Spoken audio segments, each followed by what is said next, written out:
So get this, a new character has been announced for Super Smash Bros. Ultimate, and it's a character from ARMS. And let me tell you now that if you don't like that it was an ARMS character, you're valid. I wasn't exactly the biggest fan of Byleth myself, but I definitely think this was warranted. As Sakurai has said on multiple occasions that characters like Rex and Pyra and Springman would have been shoo-ins if it wasn't for Ultimate's dev time / release window. ARMS was always a weird area when it came to games for me. Never before have I been so invested in a game that I really didn't want to play. That sounds dumb, but hear me out. I think there's at least a few of us in this boat. I really like the character designs, the lore, the concepts of ARMS, but when it came out, nothing about it really excited me enough to pick it up. Like, I still followed the game's announcements, new character reveals, new modes, the story behind characters, but I never really played it. It was like Splatoon, if Splatoon had never gotten the large explosion behind it that propelled it into straight Nintendo classic territory. Now, this could have a large number of reasons behind it, whether it be the untraditional control scheme that Nintendo pushed, even though people seem to love that about Splatoon, the unconventional design to the characters who weren't instantly waifued by the internet, or the fact that it was one of the only Nintendo games that came out in a time where there was very little stuff coming out for the Switch, with the lack of meaningful single-player content to boot. And I think Nintendo is starting to realize that maybe, just maybe, ARMS wasn't the Splatoon they were hoping it would be. More of a Mario Maker 2 than a Mario Maker 1. And what better way to try and reinvigorate an older fighting game that has gotten no updates recently with a fighting game that everyone loves so much more. But if Nintendo wants so badly to add an ARMS character to the game, that raises the question, which one?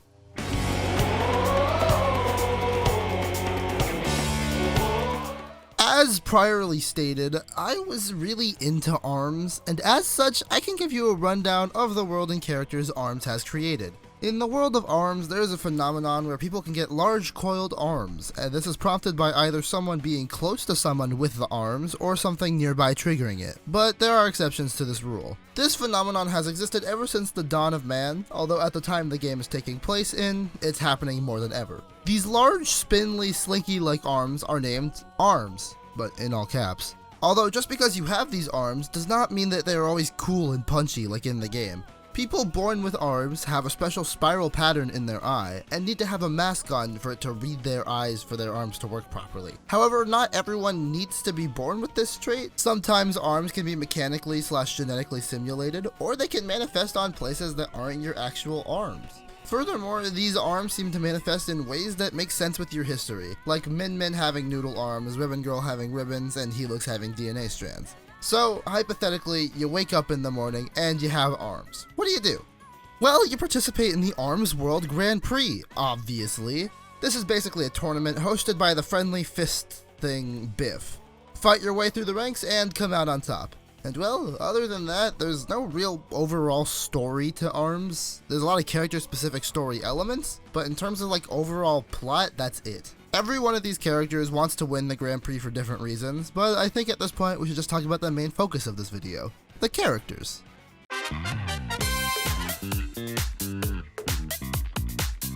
Now, the characters of ARMS all have their own unique elements to them, so let's run through them, name all their highlights, unique abilities, and what they can bring to Smash. Before we start though, I do want to get over the basics of what I think an ARMS character would have in Smash, regardless of which one they choose. They will likely have a plethora of different arms to use, like in the game, slow-moving, wide-reaching attacks, and an ability in which they charge their arms. Possibly a meter to build up a rushdown, which is basically like a super attack that changes depending on which arms are equipped. Just assume it's a barrage of punches for most characters. Have that as a meter like the KO punch or the limit break, and make the final smash of the boss character Headlock, who takes over fighters and gives them 6 arms. But in ARMS, each specific character has something outside of those abilities I just listed that makes them unique. And that's what I'm going to be talking about in this little rundown thing. So now that that's out of the way, let's get started.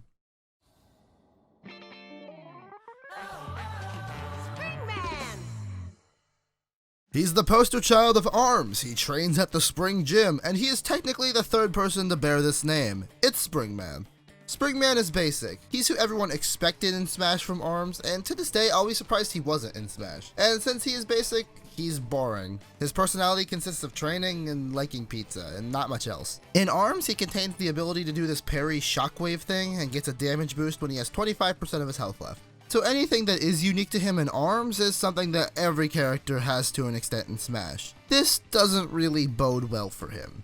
I would have expected this guy to be the one we get in Smash if it wasn't for the fact that we already got an assist trophy and a Mii costume for the guy, and since he's being compared to the entire cast of ARMS, he doesn't really bring anything all that unique to him besides the whole ARMS gimmick that everyone has. Sorry, Springman, I really think you got shafted by timing.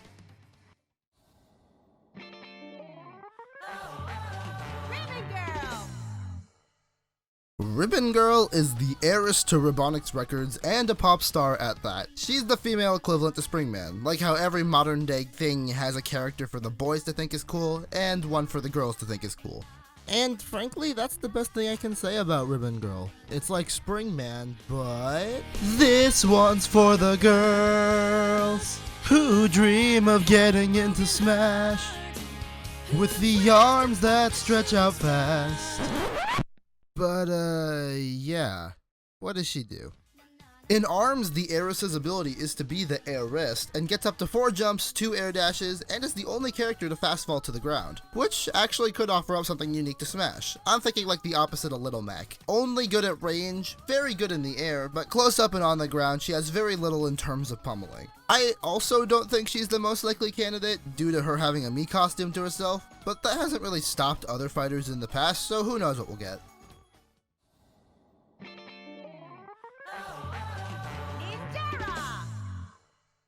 So you want the style of Lucio, the skill set of Genji, and the spunk/occupation of every shonen anime protagonist, then you should play as Ninjara. Ninjara is a student at the Rasen Ninjutsu University, you can't make this shit up, and studies, well, ninjutsu. For him, the Grand Prix is nothing more than a senior project. His ability in ARMS is to do the standard anime smoke bomb teleport thing. He teleports instead of dashing, he teleports when he blocks. This gimmick works perfectly within the reach of ARMS. But trying to implement it into Smash would be kinda strange. I mean, it's obvious enough to have Ninjara do a Mewtwo style roll with the illusion of him disappearing, but for the matter of his block, perhaps when Ninjara gets a perfect shield, he gets like a Greninja style counter and can counterattack from there. But traditionally, they make it hard to spam counters in Smash, and if you're given a free one by perfect shielding, it might be a bit overpowered. Maybe have him teleport straight up instead, so it could work as an advantage, but an adept opponent could be able to plan for this. It's hard to tell, but I guess there's a reason I'm not a game designer. Master Mummy! Say you want to play as a Scooby-Doo villain in your video game. Well, you got Master Mummy for that. Master Mummy was a mummy, and he died like any other mummy, and then woke up one day thousands of years later at the mausoleum with arms. And just got to it, entering the Grand Prix to hopefully reunite with his wife and son, who he bears little to no memory of. It's quite sad, honestly. It's weird that of all the characters to have some sort of emotional weight in this entire game, it's the fucking mummy. But Master Mummy is weird. He has the most individual personality in all of ARMS, but somehow also the least personality. Which is to say, he has a lot of motivation and is a pretty unique character, but it's all in vain because most people, including me, before I researched for this video, will just see him as the mummy. Master Mummy, while shielding, gets health back slowly, and as all heavyweights do in the game, can take a few punches without falling down. However, unlike other heavyweights, when he takes a punch, he loses damage on his next punch. Unfortunately for him, shielding is such an essential part of Smash that the idea of you being able to heal while doing so seems like a stupid amount overpowered. There's a reason Smash seems to shy away from using healing moves altogether in base movesets. Hell, even Hero has a very ridiculous amount of limitations on a pretty bad healing move. But I do think his other ability could be made more interesting. Master Mummy is a heavy in arms, so as many heavies do in Smash, he could have super armor. But when he gets hit with super armor, he gets a small debuff. Next hit, he has less knockback or damage. So yeah, you may have tanked a hit, but going in for the kill is going to be much harder now. Either way though, I really don't think Master Mummy is going to be our guy. He's just such a weird pick. Too specialized of a character to be the one who represents the game in Smash. It looks like his wife and child will be found elsewhere.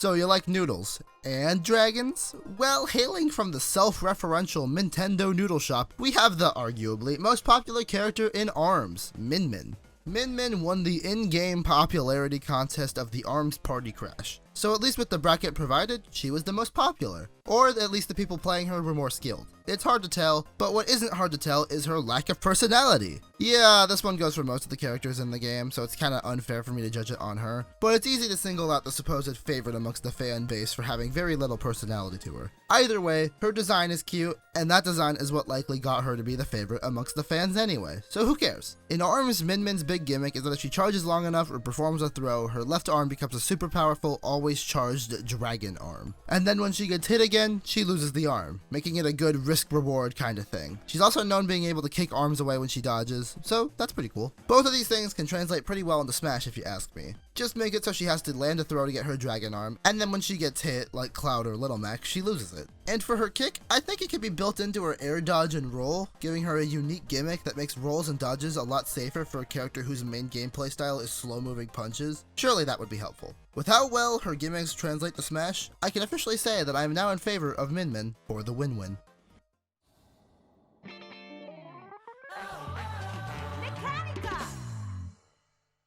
So you want the style of Junkrat, the skill set of Diva, and the spunk/occupation of a Mad Max grunt? Then you should play as Mechanica. Man, these Overwatch comparisons write themselves, but I guess ARMS did come out when Overwatch was still considered good by most people. Mechanica is an inspiration to us lazy folk everywhere, and literally saw other ARMS users battling and decided to buck up and make her own. And at the ripe age of 15 too, making her the youngest one in the cast, or at least the youngest human in the cast. She grew up watching Max Brass and Ribbon Girl kick ass, and now she just manages to kick the ass of both of them. I've always loved characters with that whole super fan turned part of the team dynamic, but where Mechanica stands out is her namesake, the fact that she built a fucking mech to take down the others. This basically means that she can take a hit like a heavyweight, but gets a cool extended dash and can hover in the air. However, in Smash, these abilities won't shine like they do in ARMS, as a dash like that won't make her all that unique in Smash, and hovering is already a gimmick given to Peach in Smash. You could give her super armor, I guess, but it would also be a bit weird for a character representing ARMS in Smash to not have the namesake of the game. Mechanica is a cool character, but that Scrapyard spunk is best left where it shines brightest,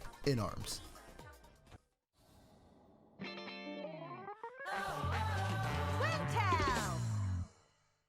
So, you want a bad bitch, commonly associated with sexual themes, fighting with her hair, and the ability to slow down time. Well, then you want Bayonetta, but I guess Twintelle fits that mold too. Twintelle is the larger internet's favorite from what I can tell, and I'll just say it here. I'm pretty sure Twintelle is the one beloved by the internet because her ass is so goddamn fat, and it's always on the screen, as well as her being the only adult character who still has normal arms. She's easy to lewd, and you know what? That's okay in my book. Twintelle used to be label mates with Ribbon Girl, but she has since moved on to acting on the big screen, and has blown up in popularity because of it. The Silver Screen Queen is not only the only character with a darker complexion in ARMS, but the only person in the entire ARMS universe to have hair arms. Honestly, yeah, she's hot and all, but in the lore of the game, she's like a fucking scientific marvel. Because no one has ever had arms like that, and all the scientists assume she did some experimentation or that they're fake, but she still has the spiral eyes, so it's ambiguous. Anyways, in-game, her gimmick is that she does this cool flutter thing and it slows down time around her, and she can also charge her arms in the air, so that's pretty cool. This translates easier to Smash. Give her a move where she can charge in the air, and witch time. The comparisons write themselves. Other than that, she's just an all-around good fighter, and well, that's it. You're probably expecting a sex joke here or something, but yeah, cool choice. You won't be disappointed if it's her.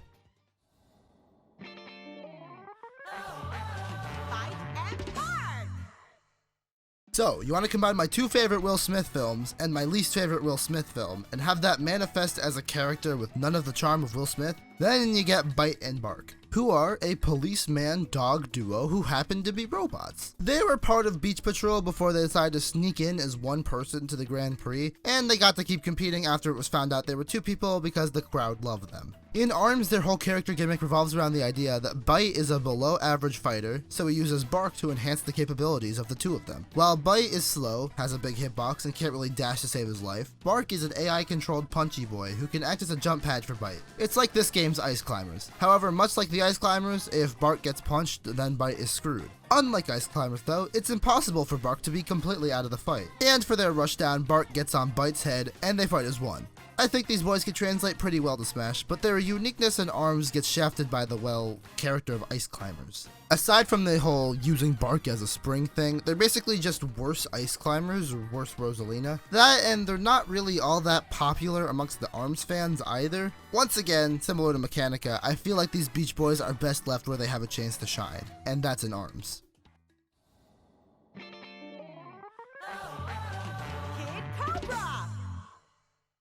So like, what if we like have a snake whose arena is like a Ninjago fight, and he's like super fast and mobile and like a rad skateboarder type dude? Bro, that sounds awesome! Kid Cobra appeals to the 5-year-old in all of us who think extreme sports and black accented with bright colors means something is super cool. This Wormy Boy is literally a live streamer who makes snakeboarding videos and entered the ARMS competition to promote his online presence. Hell, on the wiki under hobbies, it literally says making rad vids. He's one of the few known cases of a person having arms since birth, and he keeps his race/species a secret, even though everything about his design points to him being some kind of anthropomorphized snake. In ARMS, he basically has the best movement in the game, with the highest jump even though he has a slow dash, but that slow dash doesn't last for long because he can charge up and get a better dash that slides under punches, and just a faster dash when it's charged. In a Smash setting, I don't think this ability works as well, because while you can make a character have good movement in general, the idea of faster dashes, which in my opinion the Smash equivalent of being a faster dodge roll, is weird. Say like having a neutral special is the charge button, and once you charge you can roll faster or farther. This just seems like a weird mechanic, especially when Smash seems to hate the idea of you spamming rolls, punishing you for using them too often. He just doesn't seem to translate as well as some of the other fighters for me, and that's a shame. But he's like top tier in ARMS, so I doubt he's shaking too much about it.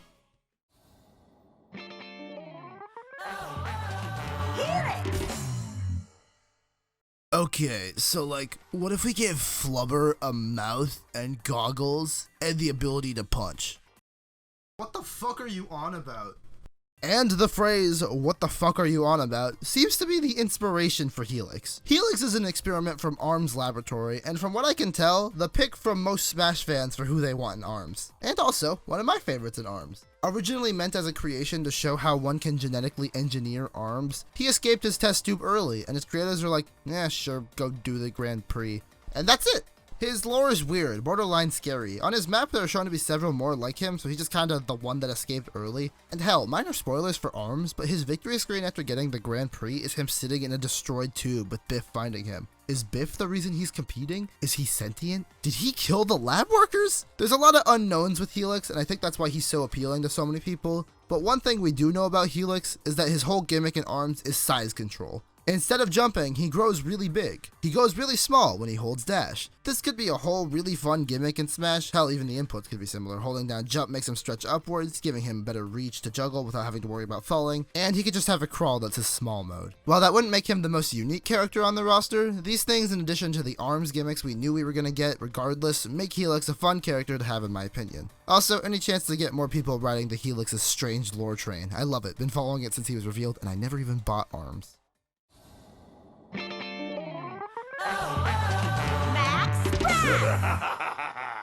Here we are at the first one of the game's post-launch DLC characters, Max Brass. This man is the ARMS League Commissioner and the renowned champion of the ARMS Grand Prix, as well as the oldest ARMS combatant. He monitors and trains up-and-coming ARMS competitors and serves as the final boss in most of the difficulties of the Grand Prix mode. The name of the game with Max Brass is Muscle, and that's because when Max Brass charges up, he also bulks up quite a bit. In this state, he can tank anything thrown at him. And on top of that, Max Brass also has access to Springman's Shockwave parry and the ability to get a damage boost when below 25% of his health, with the added bonus of his damage boost also putting him into his Hulkamania stage. As for how this mechanic could translate to Smash, it sounds easy enough. When he charges, he becomes more powerful, gets super armor on top of his attacks. However, I think this might just be a little overpowered, since the ability to get full-on super armor basically whenever you choose to seems a bit rough. Maybe they can make the charge incredibly punishable, it's hard to say. Max Brass seems like one of the easiest to translate character gimmicks, but in my opinion, he's just a weird pick to represent the series. I don't know why I think that, he just seems weird.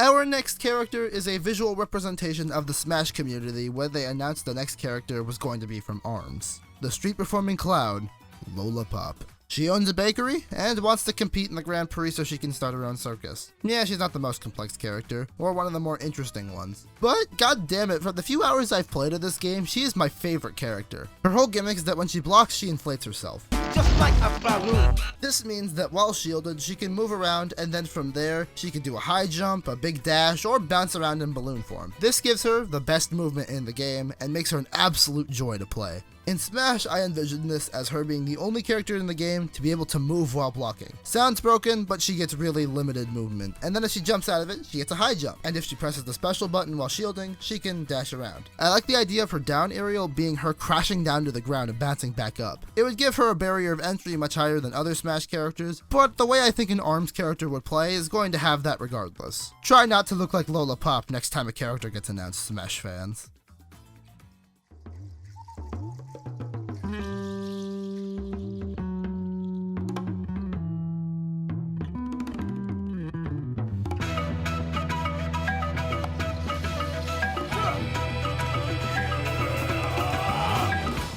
Master of the Miçangan fighting style. Hailing from MIÇANGA, it's MIÇANGO. And I shit you not, that's actually his story. I guess the region of MIÇANGA is named after a god in their culture, and MIÇANGO is also named after that god. It's weird. ARMS lore is weird. I have to compile the shit from wiki pages and articles that translate Japanese. Anyways, it's written in a prophecy that MIÇANGO is destined to fight in the Grand Prix and show everyone the might of MIÇANGA. When MIÇANGO battles, he's accompanied by a spirit totem. When he blocks, the spirit sits in front of him and changes colors. You are then able to grab the spirit and be transformed into one of 3 different modes. Red spirit mode will give him super armor, bigger size, more damage, but decreases his speed and makes his airtime worse. Blue spirit makes you more mobile, but all around weaker, and yellow fills the rush gauge faster and buffs up rush mode a considerable amount, but decreases speed.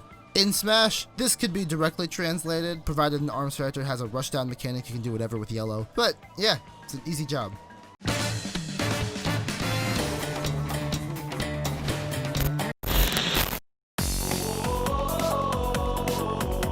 Yo, who would have thought that ARMS had Echo Fighters as well? Well, make no mistake, he might look similar to Springman, but Springtron is his own beast. Springtron is a robot built by ARMS Laboratories, designed after Mechanica's blueprints. This robot actually has very little to do with Springman. He just kinda looks like him because... Well, regardless of that, the fighter actually plays quite differently. He's like the Metal Mario to Springman. Same default arms, but slower and more powerful. He shares Springman's ability to parry, but in exchange for his low health damage boost, Springtron gains an ability where he can rise from the ground after a full charge and explodes in a shockwave, giving himself a boost for a short while after, or at least until he gets hit. I really can't see this working in a Smash setting, because ARMS is focused on travel time between attacks and animation like this works. Meanwhile, because Smash and most other fighting games have almost instant repercussions, something like this would have to be much faster or it would be useless. Not like it matters anyway, because I don't think Springtron is the move. Springman's the poster boy, they're not going to choose the Metal Sonic equivalent, especially if Springman isn't the guy getting in.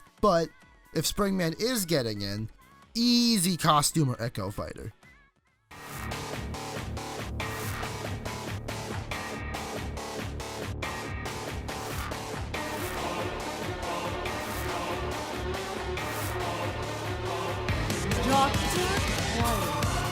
Finally, we are at the last character. Feels like it's been ages, doesn't it? Dr. Coil is the director of ARMS Laboratories, which means that yes, she is responsible for basically everything weird in the game. Master Mummy coming back to life, Helix, Springtron, Headlock, everything comes back to her. She has an obsession with ARMS, 52 doctorates, is unable to taste food, hates and likely had a relationship with Max Brass, and is the final boss on the hardest 2 difficulties of the Grand Prix. Coil's obsession with ARMS led to her experimenting on herself multiple times in hopes to get her own arms, which eventually came out to her benefit, as not only did she get arms, but a couple of neat tricks within the arena. She can fly freely and be at basically whatever altitude she chooses, guard at any height, and when she charges, she gets a third arm, basically serves on a second arm on whatever side the arm appears on. However, while that makes her a really cool and interesting character in ARMS, I don't think there's a way to put her in Smash without sacrificing her identity in the process. The third arm is easy enough to translate, but free flight and the ability to shield in the air seems too invaluable to her playstyle, as well as breaking Smash's fundamental rules of gameplay. My best way to do this would be to give Coil a hover and maybe her up special to be free flight like Rob,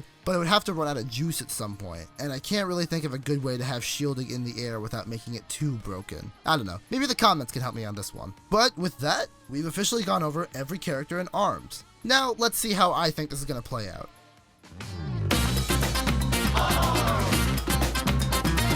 So ARMS. I see this going in a few different ways in its Smash interpretation. But before that, this is my personal opinion / ranking on who I want in ARMS. These aren't exactly based on how well they would fit into Smash, more so I played this game for like 8 hours to get footage for this video, so I have gained an affinity for some of the characters and dislikes of others. I'll leave this on the screen for a little while longer, make sure to pause if you really want to see the details, but now that that's over, my final thoughts, I see 4 different ways this could play out. Also, you know how those games like the Stanley Parable and DEUX Season always have like tons of endings and label them with the blank ending? Well, I'm gonna do that for this too because I think it's fun. Anyways, the first ending.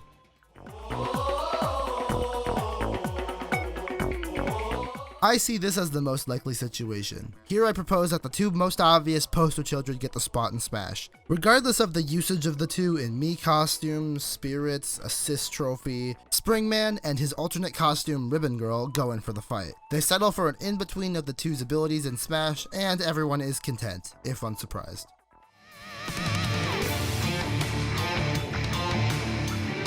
When predicting a character, there's only one rule that most of the Smash community follows, and that is that they can't already have a spirit in Super Smash Bros. Ultimate, because every single other DLC character, including first-party Nintendo ones, have had no spirits before getting into the game. Playing by that rule, we can check off Springman, Ribbon Girl, Twintel, Ninjara, and Min Min. So in this ending, I say we get either Helix or Max Brass as their own character. Their character-specific gimmicks are both things that Smash really hasn't done all that much of, and I know earlier I said Max Brass would be a weird pick, but he's easily translatable, and all the quote-unquote iconic characters of ARMS are taken by spirits besides him and Helix. That, and people who follow this channel will know that I've wanted Helix for a bit, requesting for him in a video I made in 2019.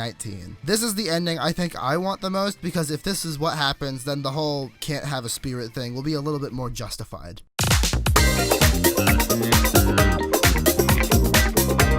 This ending is simple. We take the most talked about characters on the internet, and regardless of their spirits, add them in. Either Twintel, Min Min, or Ninjara, who seem to be the internet's favorite ARMS characters. All have fairly easy to translate movesets and would satisfy a large amount of people from the ARMS community and the Rule 34 community if it's Twintel. That's basically all I have to say about this one, so let's not let it linger.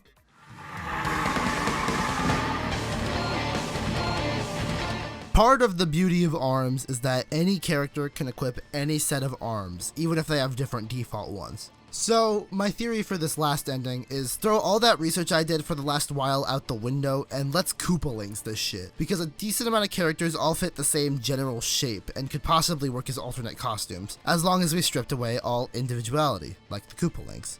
For 8 characters to have as alts, I'm thinking these guys. We could sub in these guys, but I don't know if they'd work as well. But this is the ending I pray doesn't happen, because ARMS has a lot of unique individual characters I doubt the larger internet knows / cares about, and I really want one to shine in Smash Bros. So regardless of what a lot of people have been saying about the last 2 DLC characters, I am all in. Smash is the world's best advertisement after all, and having a character from a game that clearly has so much passion and love behind it as a means to revitalize it seems pretty genius. That, and there have been like 3 new Nintendo IPs since the olden days. We should try and welcome them to the family like everyone did the Inklings, even if they're not as immediately popular. I mean, lest we prefer they go the way of Chibi Robo. You know, now that I think about it, ARMS is just another Chibi Robo situation waiting to happen, isn't it? Oh lord, I surely hope that doesn't happen. Anyways, who do you want to see from ARMS? If I got my way, it'd be Lollapop, but I'm curious to see who else is wanted amongst the larger community that I don't get to hear about due to my admittedly narrow perspective.